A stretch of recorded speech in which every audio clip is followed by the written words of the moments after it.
Follow the Path. The Bears Grove is adult-level discussion of role-playing as a storytelling art at samchupmedia.com. Good morning and welcome to another Bears Grove podcast. This is Sam. I hope you're doing well. Today is World Building Wednesday, and today on the program we're going to talk about gods and religion and all that. So if you are someone who is religiously sensitive or they have some trauma having to do with religion, there are a lot of people out there as a result. In all seriousness, I want you to know that this is going to probably be triggering to you. And so if it will be, I encourage you to go to the next podcast. You don't need to listen to me rant about something that is not healthy for you to listen to. Okay. So having given that warning, we are on World Building Wednesday today. We're going to talk about gods and religion. In a fantasy world, there's magic. That's one of the definitions of a fantasy world, is it has some magic in it. And with religion in a fantasy world, there's going to be magic as well. That's what differentiates fantasy religion from real world religion. There's a lot of theologians in the real world who would disagree, that they say that, God makes miracles happen all the time. Okay.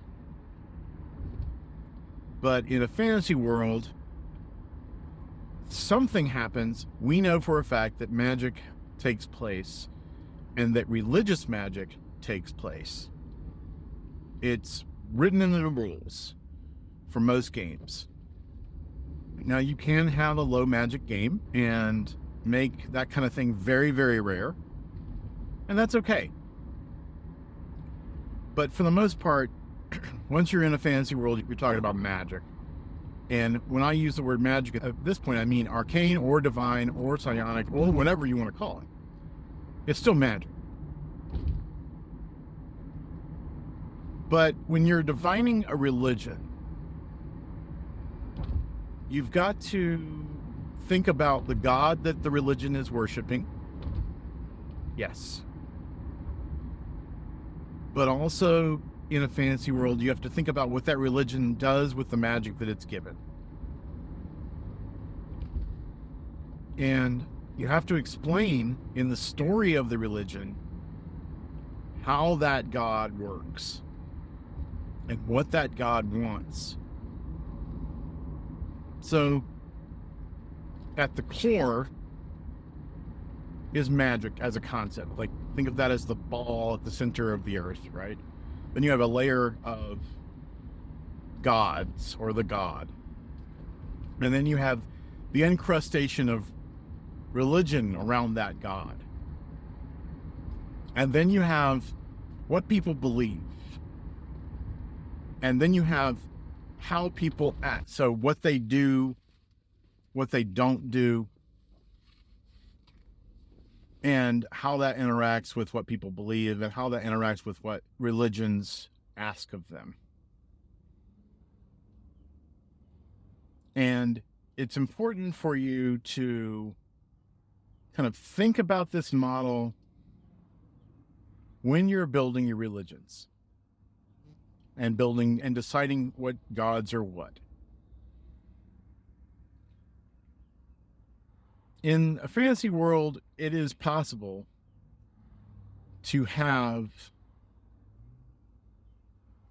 a God/religion relationship that is very expressive, that is very demonstrative.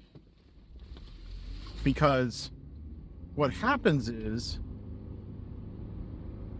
the God will make manifest its wishes or thoughts or beliefs in the lives of their practitioners. And the clerics of that God can cast spells and make that will known. I remember reading a lot about this particular thing in the old versions of Dungeons and Dragons. where they would talk about the fact that the early spells that you get as a cleric are kind of like automatic. They're given to you automatically. First, second, maybe even third level spells. You pray for them, you get them, no problem. Once you hit a power level that lets you tap into 4th, 5th, 6th, 7th level spells, you're actually getting intercession from either the god itself or a powerful creature of some kind that worships the god or that's part of the god, like an angel or a demon or whatever. And that's something that I think about from time to time when I'm considering a D&D religion, for example. Now, in real world religion, there was a age of miracles, and supposedly, and I'm saying supposedly because I want to be as objective as I can here. There are people who believe that miracles happened, the Red Sea was parted, things like that. Water into wine, sticks into snakes, and so forth. And now that doesn't happen as often, or at all. So we are clearly not living in a D&D style universe. But as part of a world builder's job, you have to make a choice about all these things and say, you know, what am I going to do with my religions in this world? What am I going to do with my gods, the gods? What kind of theme do I have with the gods? Because the first thing that passes a test or not with a religion is, does it make sense to people? Is there a story that I can get my hands on, that I can get my mind around? Because religion exists to fill in the blanks in the questions of the universe. Why do I live here? What am I supposed to do? What happens when I die? Is there meaning to all this that we're doing, or is it just meaningless? And when I die, that's it.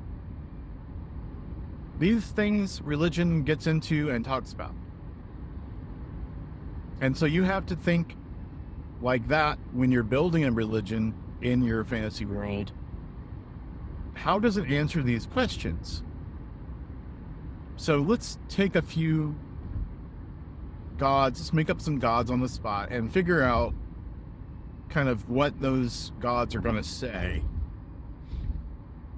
So the first god I'm thinking about is a light deity, a deity of the light. I'm playing a wonderful game of D&D 5e, and I'm enjoying that in a big way. Wonderful role players. And in that game, we have a religion of the manifest light. So what is this religion? Well, what I want for this religion to be is not a personified deity, but a concept, a religion that is about light as a concept. What is light? Light separates shadow from the darkness. It is day versus night. Without light, we would all die, we would all freeze. Light is important. And if you think in terms of a candle flame, when you apply one candle flame to another candle, that light does not go away. It actually multiplies. So it's this kind of war that you can build a religion around.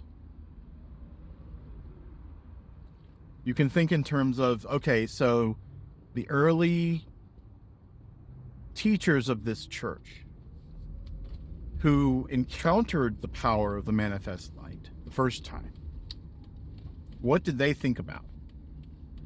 And how did they present themselves? And you have to decide a couple of things about this religion. First of all, what did the original people who created the religion, who discovered the God, what did they do? How did they think?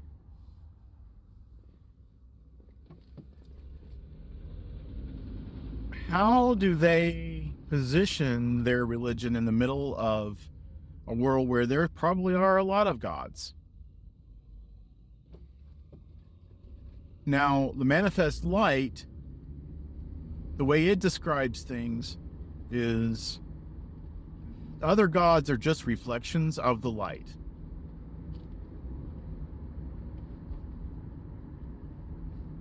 And they're neither less than or greater than the light.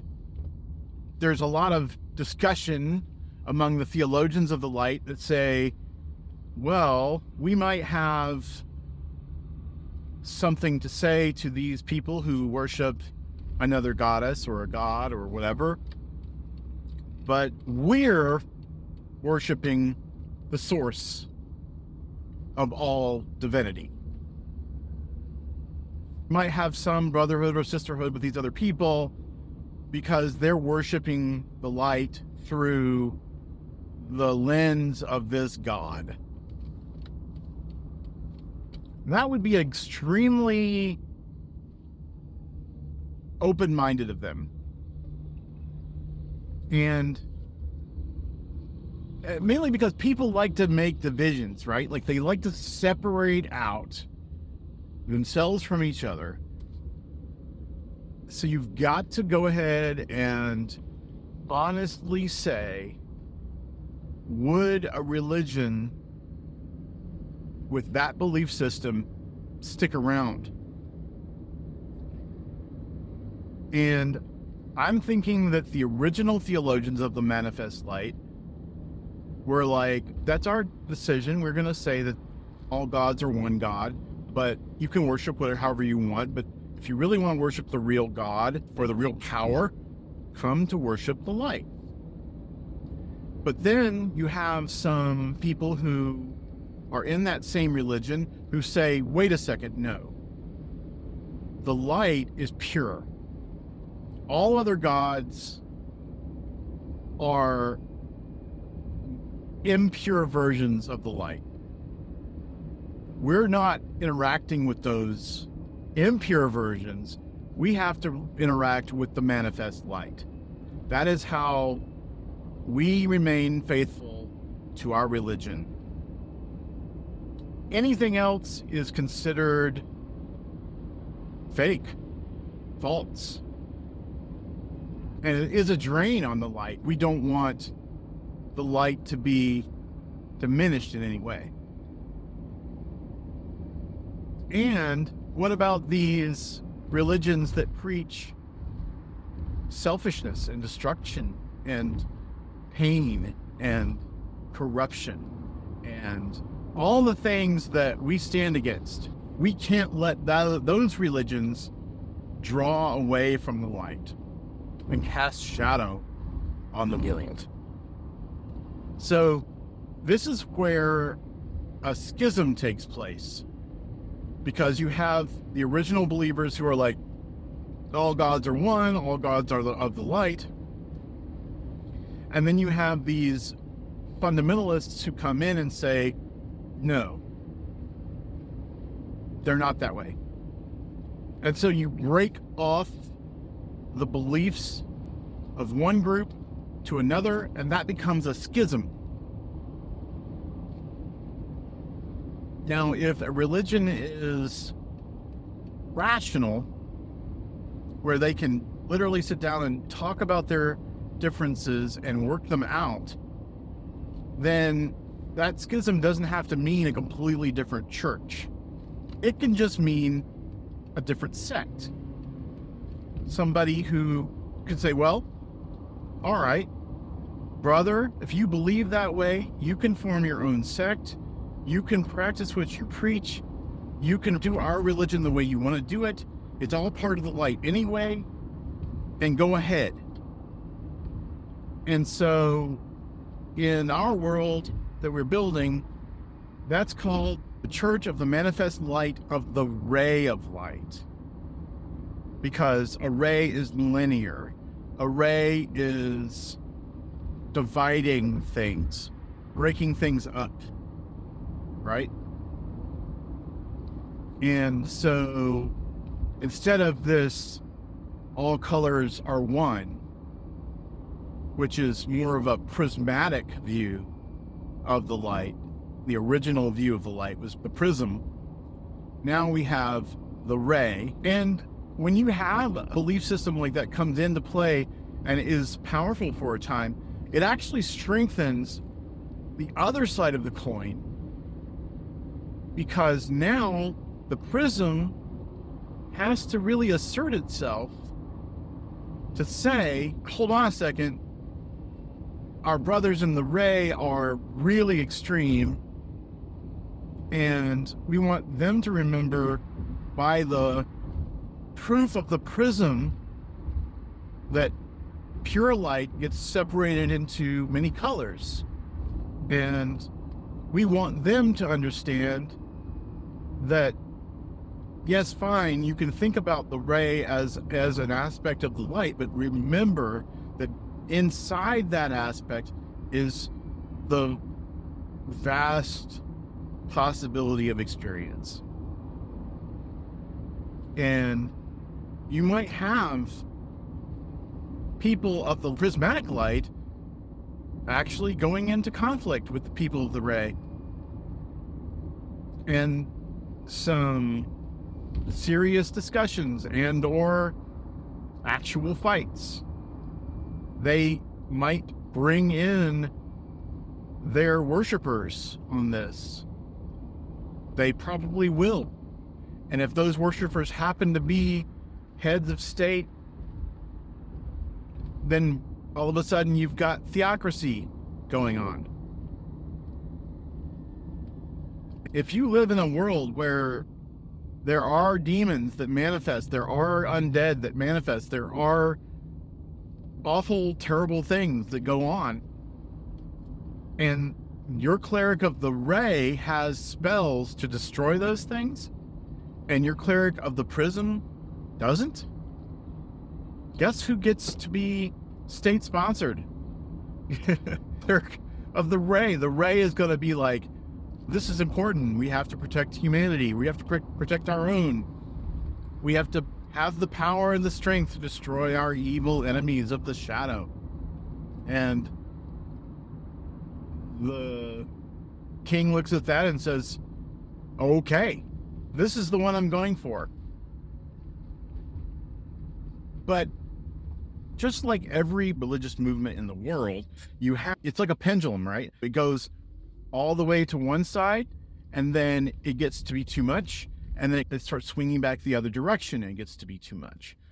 And somewhere in the middle is the prism, right? So you got the ray on the right-hand side, you've got the prism in the middle. What's on the left-hand side? You have people who have seen the results of the ray's policies, how they discriminate, how they belittle people, how they focus on the needs of the one over the needs of the many. And you have thinkers and prophets and religious who go out into the world and say, not only are we all one, but if you look up at the sky, you will notice the sun gives its light to everybody equally. It doesn't ask you to pay a price for that light. It just offers you that light because of what it is. And that light is eternal. And so our preaching is that everyone should have access to the light, and that the light should be giving its bounty to all.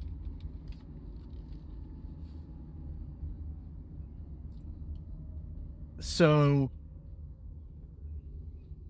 a new sect to come into play called the Church of the Light Diffuse.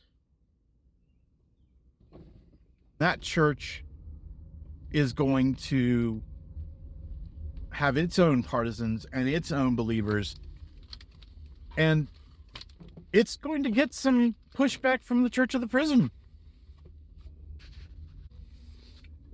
That Church of the Prism is going to say, no, what you're doing is watering down the colors of the prism.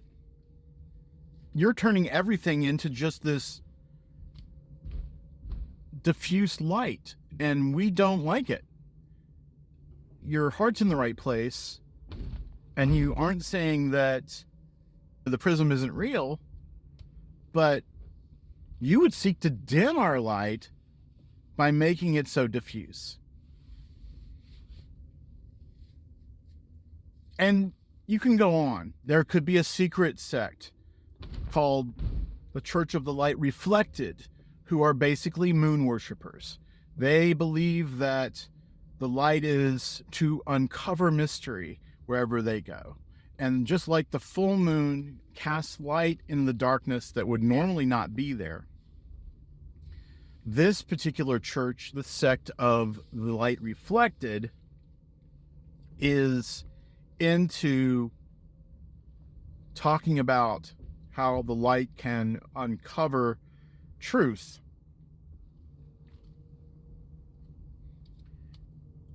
And uncover mysteries, and that therefore it's not against the darkness, it works with the darkness in a way. And then of course you can have people who absolutely reject the Church of the Light Manifest, and in order to really get their word out, they talk about the fact that shadow is important. And without shadow, we would never know where the light is. So you could have worshipers of the shadow manifest. And then you're talking about some culty, possibly evil group. It's a problem for a lot of people. But this is just an example of how you take one day, the light, which is just this energy field that doesn't really, we haven't had anybody show up to say, hey, I am directly from the light. Although you could very easily have that. But even if we leave that part out, that the light doesn't actually talk to you directly, it talks through its religious leaders. We have a bunch of different possible religions for you to get into. And that's just one part of this whole situation for World Building Wednesday. And I have a feeling I've just hit upon another series of podcasts. So we will start again with part 2, where we talk about a different deity and a different religion. Thank you so much for hanging out with me today, and sweet dreams when you get them.